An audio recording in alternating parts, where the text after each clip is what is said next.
What happens when the man who built an entire company from scratch walks into one of his own stores and no one knows who he is? Darren Holt stood outside the 10th and newest location of his boutique grocery chain, staring up at the clean signage and polished windows. From the outside, it looked sharp, but the reports coming in didn't match the image. Customer complaints had tripled in the past 8 weeks, turnover was high, and the store manager, a woman named Marla, had stopped replying to direct calls from corporate. He hated this part going undercover. But after spending 20 years building the brand from a single corner store to 10 thriving locations, he wasn't going to let one store ruin what he'd built. He had poured everything into this company. Every shelf, every training manual, every supplier relationship had started with him. And now, it felt like he was losing touch. Darren had never met the staff at this location. It had only been open for 6 months. The store was in a different state, and most hires had been made by the district manager. He'd approved the manager's resume on paper, but he'd never shaken her hand. That helped the disguise. He wore worn jeans, a plain gray hoodie, and a trucker cap pulled low. Clean-shaven, no watch, no signs of wealth. He looked like a guy looking for part-time work. To make it convincing, he'd applied online under the name Jason Hall, using a burner email and a fake resume. The store had been desperate for extra help. 2 cashiers had quit the same week, and the assistant manager had called in sick 4 times in 1 month. No one suspected a thing when Jason showed up for his first shift. "Hey, new guy," barked a voice as soon as he stepped into the back room. A man with a buzz cut and arms like tree trunks walked past him without stopping. "Clock in and grab a vest. Your front end today," Darren nodded. "Got it." His trainer that day was a young woman named Ellie. She was sharp, fast, and did 3 jobs at once. She showed him how to use the register, how to bag groceries efficiently, and how to smile at customers even when they were rude. "You're picking it up quick," she said, glancing at him as they restocked bags between customers. "Most new hires just freeze up." He gave her a genuine smile. "You make it easy," Ellie laughed. "Wish Marla thought the same. She's not big on compliments." Darren didn't push. It was only day 1. The first big red flag came at noon. An elderly woman walked through the automatic doors, holding a small paper list in one hand and a canvas shopping bag in the other. She moved slowly, her steps careful. Darren saw her glance around, confused. She walked up to a cashier and quietly asked something. The cashier pointed to the customer service desk. The woman nodded and began making her way there, but before she could reach it, the security guard stepped in front of her. "Ma'am, I'm going to have to ask you to leave," he said, arms folded across his chest. The woman looked up, startled. I just need to speak to someone. I think I left my wallet here yesterday. I only bought a few things, doesn't matter." The guard cut her off. "We've had problems with people like you trying to scam refunds. Store policy, you gotta go." "I'm not trying to scam anyone," she said, voice trembling. "I don't want money, I just thought maybe someone turned it in. Please, it's got my ID, my cards." I said no, he snapped. "Out." Now Darren froze. He looked at Ellie, who was watching the scene unfold with her jaw clenched. "Does this happen a lot?" he asked quietly. She nodded. "That's Ben. He's been power tripping for weeks. Marla doesn't care. Says he keeps the weirdos out." The woman was still pleading as Ben escorted her toward the door. She wasn't yelling. She wasn't causing a scene. She just looked scared and humiliated, that was it. Darren stepped forward. "Excuse me," he said, walking briskly toward them. Ben turned, annoyed. "Stay out of this, newbie." "No," Darren said firmly. "She hasn't done anything wrong. Let her go to the desk. If she says she left something, we check the lost and found. That's what normal people do." Ben stepped closer. "You don't tell me what to do." "I do," Darren said, pulling off his cap. "Because I own this place." Ben blinked. "What?" "My name is Darren Holt," he said, loud enough for nearby staff and customers to hear. "I'm the founder and CEO of this company, and you just publicly embarrassed a customer for no reason." The room went silent. Ellie's hand slowly went to her mouth. A cashier dropped a bag of apples. The elderly woman stared up at Darren, confused. "You own this place," he nodded gently. "Yes, ma'am, and I'm so sorry for how you were treated." Ben took a step back. I didn't know." "That doesn't matter," Darren said, turning to face him fully. You saw an older woman and assumed the worst. You ignored her words. That's not just bad judgment, that's disrespect, and it ends today." Ben opened his mouth but didn't speak. Darren turned to the assistant manager.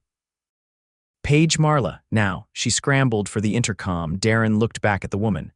"Would you please come with me? We'll check the cameras and the lost and found together." She hesitated, then nodded, eyes still wide. As they walked toward the back office, whispers filled the store.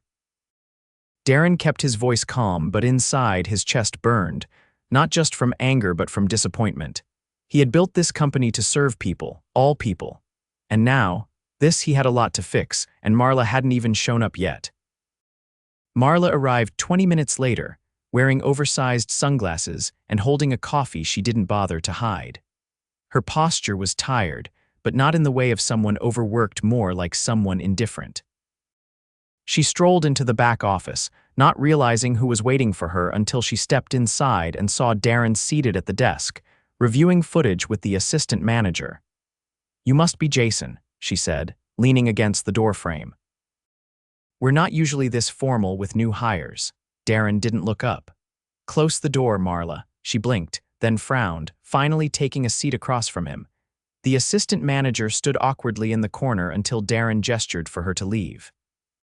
"Let's try again," Darren said, finally meeting her eyes. "I'm not Jason, I'm Darren Holt." Marla's expression barely shifted. "The name sounds familiar." He waited. She crossed one leg over the other. "All right, you're the owner. What brings you here undercover?" He studied her reaction. No apology, no curiosity, just surface-level interest, customer complaints, employee turnover, and the way your team handled a woman today who came in looking for her wallet. Marla exhaled audibly. "If this is about Ben, I'll talk to him, but honestly, he's following policy." "We've had people try to pull stunts like that before." She didn't ask for money. She asked to check the lost and found. Marla's tone didn't change. "We've been advised not to encourage situations that escalate. I trust my team to make those calls." Darren leaned forward. "You weren't here. You don't know what kind of situation it was." "And yet, here you are," she replied. "Micromanaging from a disguise." He held her gaze. "You think this is about micromanaging? I think it's about control. You built this place. It's your name on the door. So when something doesn't go how you imagine, you drop in to fix it yourself instead of trusting the people you hired." Darren stood up slowly. "I hired you to lead. Leadership isn't measured by how many problems you avoid. It's in how you handle the ones that show up anyway. Ben's a little aggressive, sure," she said, standing too. "But he's reliable, shows up early, stays late. He keeps the store from falling apart." Darren picked up the printout of the employee schedule from the desk. He ran his finger down the grid, stopping at a name. Ellie took on 3 shifts this week that weren't hers, covered 2 call-outs and stayed late 2 nights in a row. That's someone keeping the store together. Marla didn't respond immediately. He lowered the paper. "You've been unreachable for weeks. You've missed scheduled district calls.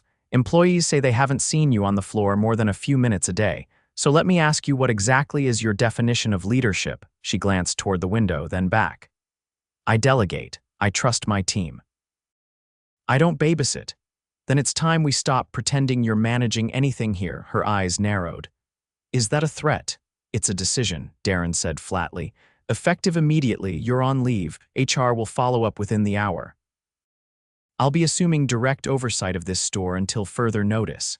She stared at him, mouth slightly open, then turned and walked out without another word. He waited until the door clicked shut before exhaling. His pulse was still high. He hadn't come to fire anyone. But doing nothing now would be worse. Out on the floor, the mood had shifted. Word had spread, and though no one had said anything directly to him yet, eyes followed him everywhere. He approached the registers again, where Ellie was helping a customer lift a heavy bag into a cart. "Got a minute?" he asked as the customer walked away. She looked surprised but nodded. They stepped into the produce section, quieter now with the lunch crowd gone. "I need your help," Darren said. Ellie tilted her head. "With what?" "Understanding what's really going on here." "Beyond what I saw today," she hesitated. "Are you sure you want that?" He nodded. "All right," she said. "You've got a few problems. First, scheduling's a mess. People don't know their hours until the night before. Makes it hard to plan anything. Second, the inventory system's off. We're getting shipments we didn't order and missing essentials people come in asking for. Customers think we're disorganized and they're right. Darren took mental notes. Third, she continued, Ben scares people, not just customers. Staff avoid the front entrance when he's there. There's a cashier who won't take late shifts anymore because of something he said. I don't know the details, but she cried in the break room. He nodded slowly. What about Marla? Ellie looked down. She keeps to herself. She comes in late, leaves early. Sometimes she'll do a walkthrough, but she doesn't talk to us unless something's wrong. Even then, it's usually through a text. Darren had heard enough. One more thing, why are you still here? She looked up, caught off guard. Because I need the job. That's not what I meant, she shrugged. Because I like helping people. I like when someone walks in and we actually make their day easier. That doesn't happen a lot anymore, but when it does, it keeps me coming back. Darren nodded. You're not going unnoticed. I promise. Her jaw tightened slightly, like she wasn't sure whether to believe him, but she didn't look away. He thanked her and returned to the back room. The next few hours were a whirlwind. He held a quick meeting with the assistant manager, asked for a list of every full-time employee still working the floor, and set up one-on-ones with each of them over the next 2 days. He called corporate HR and initiated the review process for both Marla and Ben. He requested a full report of incident logs, time card records, and customer complaints tied to the store. Then he called the district manager. The voice on the other end sounded too casual. Didn't expect to hear from you directly, the man said. That's part of the problem, Darren replied. You're running 10 stores and you didn't notice this one falling apart. The district manager started to deflect, but Darren cut him off. I don't need excuses. I need accountability. Starting now, you're visiting every store weekly, in person, and I want summary reports on my desk every Friday. If that's too much, let me know and I'll find someone who can handle it. There was a long pause before the man agreed. By the time the sun dipped low outside and the last few customers trickled out, Darren stepped onto the sales floor again. Ellie was cleaning up near the checkout lanes. Another young employee he hadn't spoken to yet was mopping. He grabbed a broom and joined them. No one said anything at first. But after a few minutes, the new guy looked over. You really the owner? Yes. He considered that. You okay sweeping floors? Darren smiled just slightly. I've done worse. They kept working, and for the first time that day, the store felt like it belonged to someone again. By the next morning, Darren was already back at the store before sunrise. He'd parked behind the building, entered through the employee entrance, and walked the aisles alone for nearly an hour. The place was spotless on the surface, but he was looking deeper now at how displays were arranged, how the lighting hit the produce, how the break room smelled faintly of burned coffee and disinfectant. Every detail told a story. He waited near the time clock as the first shift rolled in. The staff noticed him immediately, but no one said much. Some nodded. A few avoided eye contact. Darren didn't push. Respect couldn't be demanded here, it had to be earned, one interaction at a time. Ellie arrived last, carrying a thermos and a paper folder. She walked straight over. I made a list, she said, offering the folder. Things that need fixing, stuff we've been working around for months. He took it and opened the first page. It wasn't just a list, it was a breakdown by department. Faulty freezer sensors, mislabeled inventory codes, broken handheld scanners. Even notes on how new hires weren't being properly trained because no one had updated the onboarding packet since the store opened. You wrote all this last night, he asked. I've been keeping track, she said. Just didn't think it would matter. It matters now, he said. Let's meet after your shift. She nodded and walked off without waiting for a thank you. He respected that. At 9, Darren pulled the assistant manager, Kara, into the office. She was in her early 30s, quiet, and always looked like she was bracing for criticism. She sat stiffly in the chair across from him. How long have you been here? Darren asked. Since opening week, she said. I transferred from the Westside location. Why didn't you apply for the store manager position? She hesitated. I did, he looked up. You weren't selected? No, she said. Marla was brought in from outside. He closed the file on his desk. Did anyone explain why? Kara's voice lowered. They said she had more experience managing teams. Do you think that was true? She gave a small shrug without answering directly. "What's been the hardest part of this job for you?" he asked. She took a breath. "Trying to keep people motivated. When you're not supported from the top, it's hard to convince others to care." He leaned back in his chair. "I'm going to be restructuring leadership here. You'll be part of that conversation." Kara's eyes flicked up. It was the first time he saw her expression change. "I'm not promising anything yet," he said, "but I want to know what you'd do differently if you were in charge." "I'd start by listening," she said, "and being visible. People never knew when Marla was in or not. I don't want to be that kind of manager." Darren nodded. "You might get your shot."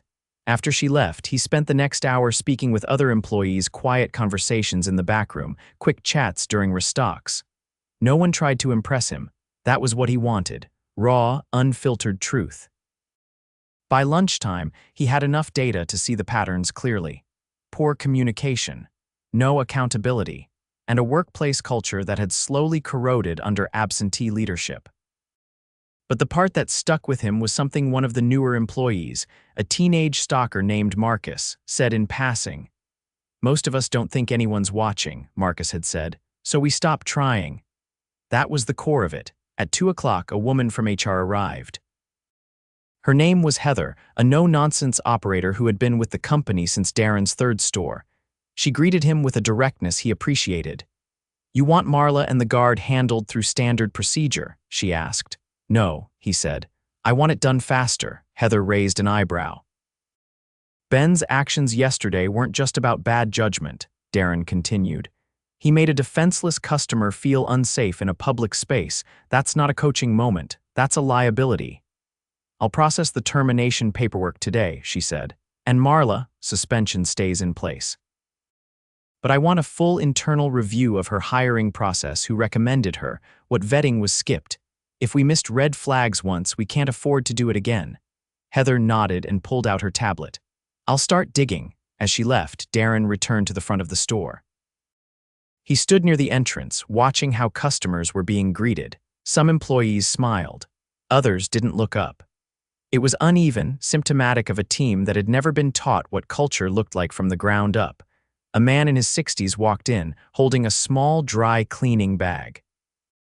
Darren recognized him from a note in Ellie's file, Mr. Ramirez. He was a retired teacher who came in every Tuesday to shop and chat with the staff. Ellie had helped him download the store's discount app because he didn't have a smartphone. The man paused when he saw Darren. "You're the new owner, right?" "I'm the founder," Darren said, "just stepping in for a while." Mr. Ramirez leaned on his cane slightly. "You fixed the lights in aisle 7. "Yes, good. They were flickering for weeks." "I told the big guy at the front desk, but he just said it wasn't his problem." Darren nodded. "It is now." The man smiled faintly and moved toward the produce section. Darren watched him go, then turned toward the registers. Ellie was finishing a transaction. As soon as her lane cleared, he motioned for her to join him. They walked to the small break room behind the bakery, where he handed her back the folder. "You've got a systems mind," he said. "You see the mechanics behind the mess." She folded her arms. "I just write things down when no one else does." "You ever thought about management?" "No," she said quickly. "That's not me." "Why not?" "I don't want to deal with politics or red tape or pretending to agree with people when I don't." "You think that's what leadership is?" She didn't answer. "Do you trust me?" he asked. "I don't know yet." "Fair," he said.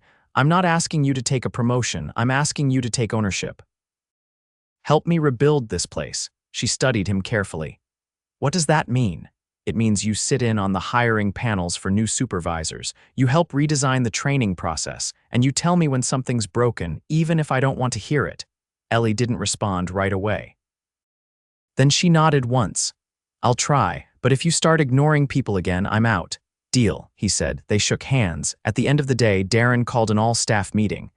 He stood in the back room, not at the front of the room, but among them, shoulder to shoulder. No clipboard, no speech. Just a few truths. "I built this company from the ground up," he said. "But that doesn't matter if the people inside it don't feel safe, respected, or valued. What happened here wasn't just bad management, it was neglect, and that's on me too." No one interrupted. No phones buzzed. They were listening. "Starting tomorrow, we're rebuilding this store the right way. Promotions will be based on performance, not tenure. Schedules will be posted 5 days in advance. And every employee will have a voice in how we move forward. Someone in the back, he thought it was Marcus, asked, "How long are you staying?"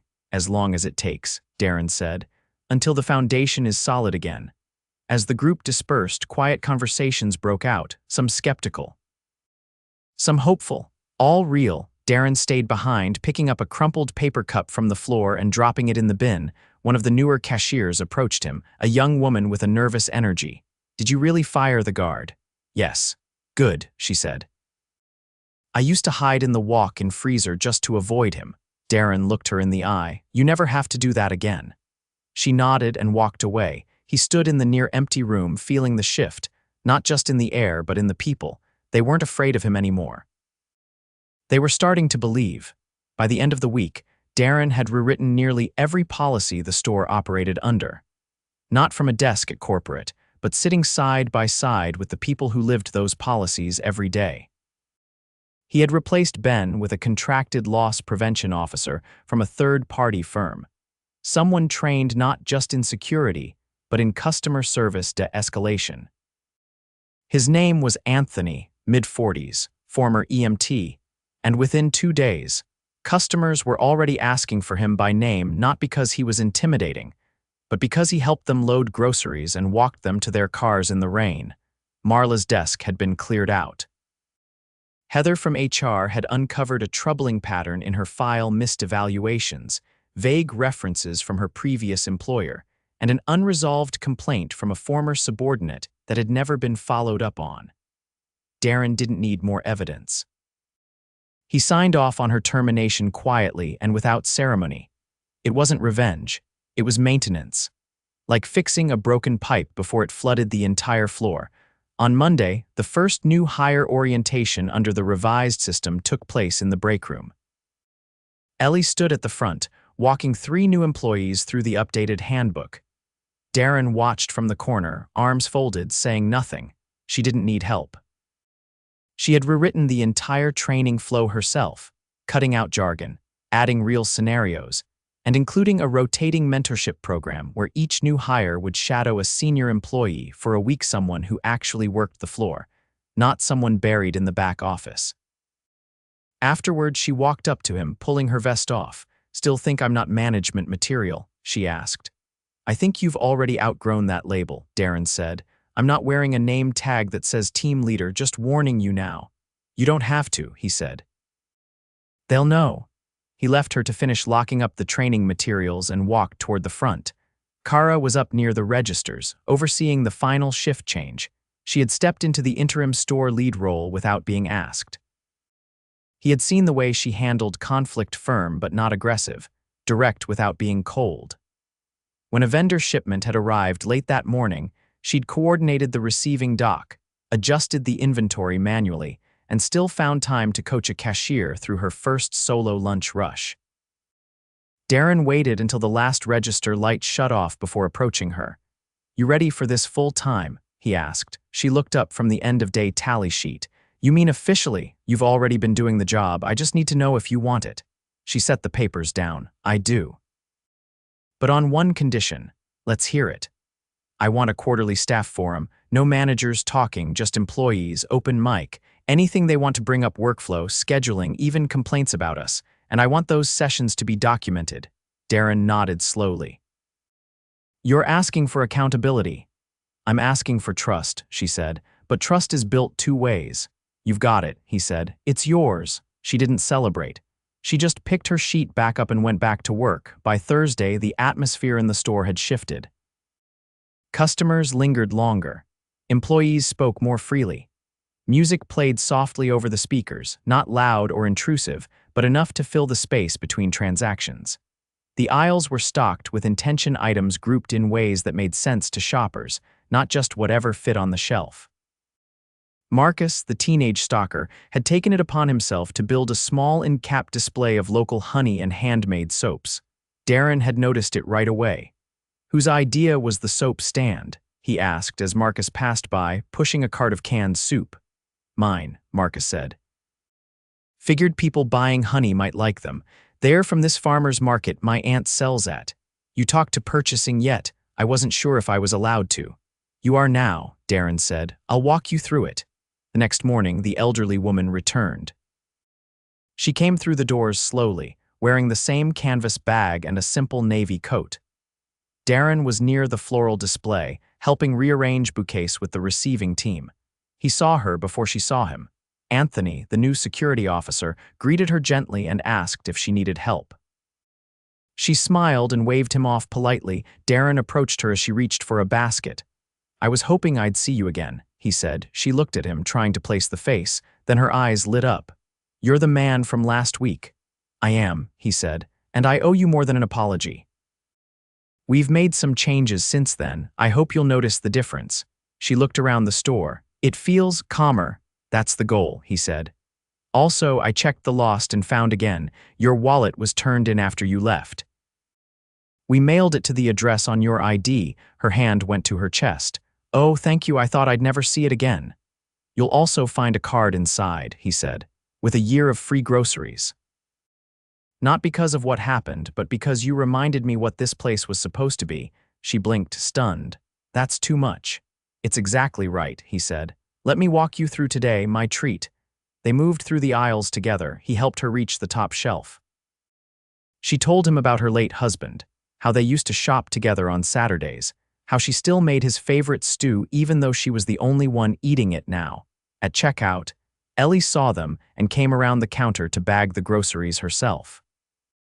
She didn't say much, but the look she gave Darren said enough. After the woman left, Darren stepped out back for a moment.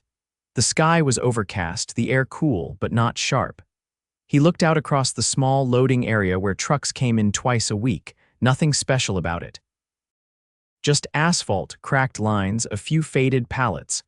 But standing there, he felt something settle in his chest. Not triumph, not relief, just clarity. The kind that comes when you stop pretending things will fix themselves. He walked back inside, checked the clock, then headed toward the front. In the break room, Ellie and Kara were reviewing the draft for the next team meeting. Marcus was filling the vending machine with snacks he'd bought himself. He'd gotten approval to swap out the old, expired stock for something people actually wanted.